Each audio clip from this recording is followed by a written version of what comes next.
बिस्मिल्लाहिर्रहमानिर्रहीम नहमदुहु व नसल्ली अला रसूलिहिल करीम अम्मा बाद। हर नमाज की हर रकात में अल्लाह ताला के सामने खड़े रह के चला उन लोगों की राह पर जिन पर तूने इनाम नाजिल किया, ना उन लोगों की राह पर जिन पर तेरा गज़ब हुआ। सूरह फातिहा की जो आखिरी आयत है ना, उसका मतलब है चला उन लोगों की राह पर जिन पर तूने इनाम नाजिल किया, ना उन लोगों की राह पर जिन पर तेरा गज़ब हुआ। ये बोलते हम अल्लाह ताला से, और कोशिश सोच के देखो क्या हम वो कोशिश करते अपने आप को पहचानने का और अपने अंदर के दोगलेपन को पहचानने का। ये बहुत अच्छा तरीका है। जितनी रकातें दिन भर में पढ़ते, उतने बार अल्लाह ताला के सामने खड़े रह के ये बात बोलते, चला उन लोगों की राह पर जिन पर तूने इनाम नाजिल किया, ना उन लोगों की राह पर जिन पर तेरा गज़ब हुआ। सोच के देखो, कोई भी फील्ड अपने को अपना नहीं किए, कुछ भी बनने का है तो ऐसा हो सकता क्या जिसके जैसा बनने का है उसके जैसी कोशिश नहीं करेंगे और वैसे बन जाएंगे। जैसा काम करने का, जिसके जैसा बनने का, उसके जैसे अमल करना भी तो ज़रूरी है ना। बहुत बहुत बहुत ज़रूरी है। सोच के देखो,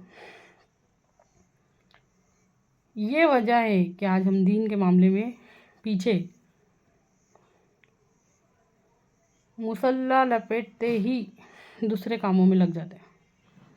उसके बाद भूल से भी ख्याल नहीं आता कि हमने अल्लाह ताला से मांगे क्या थे। चला उन लोगों की राह पर जिन पर तूने इनाम नाजिल किया, ना उन लोगों की राह पर जिन पर तेरा गज़ब हो।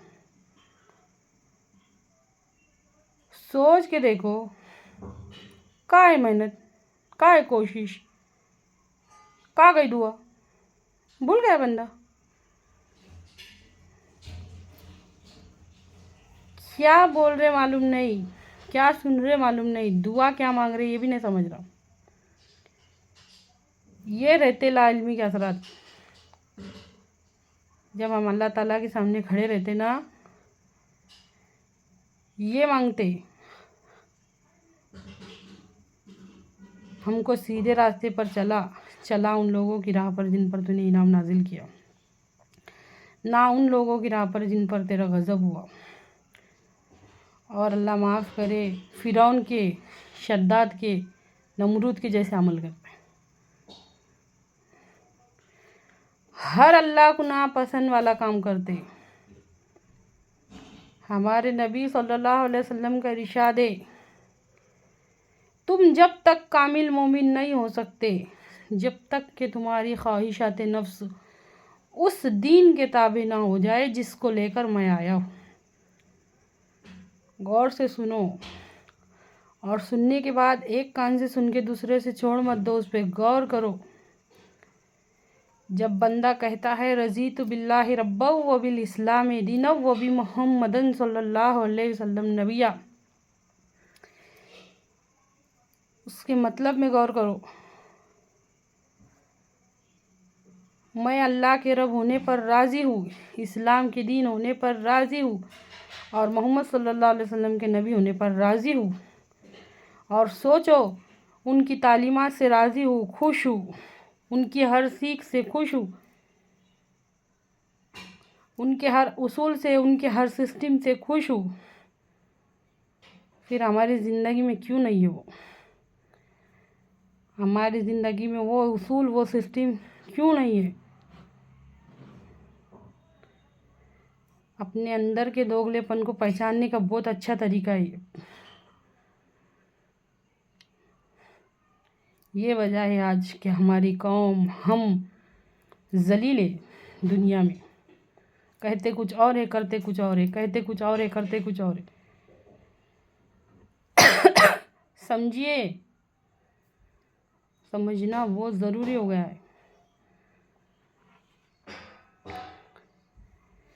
कब्र में सवाल होगा रब के बारे में, दीन के बारे में, नबी के बारे में।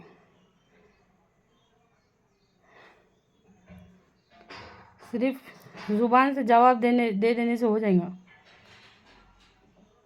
हर अमल रिकॉर्ड हो चुका है।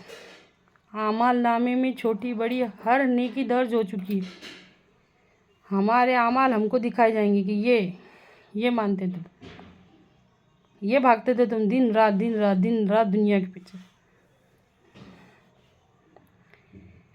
गीबत, चुगली, नफरत, धोखे, झूठ, दिन उसी से शुरू होते थे, रात उसी पर ख़त्म होती थी। ये है तुम्हारे अमल, ये है तुम्हारे अमल नामे। अल्लाह तेरी मोहब्बत, तेरा डर हमारे दिलों में डाल दे। हर बात को समझने की और समझ कर उस पर अमल करने की तौफीक अता फरमा।